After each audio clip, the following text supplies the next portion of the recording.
各位朋友，大家好，我是川浩，欢迎搁来到目仔观察。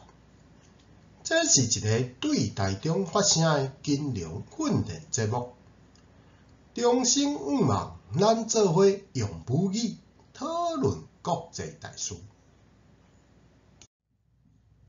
美国8月非农新增就业人数仅22K， 也就是增加22000人，比市场预料的75K 搁加足多。而且6月份的修正数据竟然是负值13K， 也就是减少13000人。由最近3个月的非农数据显示，劳动力市场当日降温，甚至有可能走向衰退。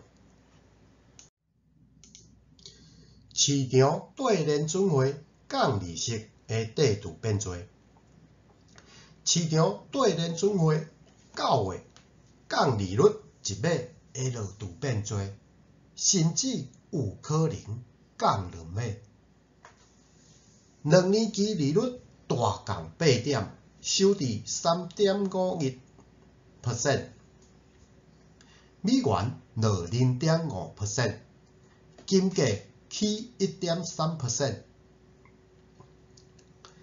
10年期利率大降7点，收至 4.10%， 美债起 0.5%， 油价落 2.4%， 拢反映经济可能变差。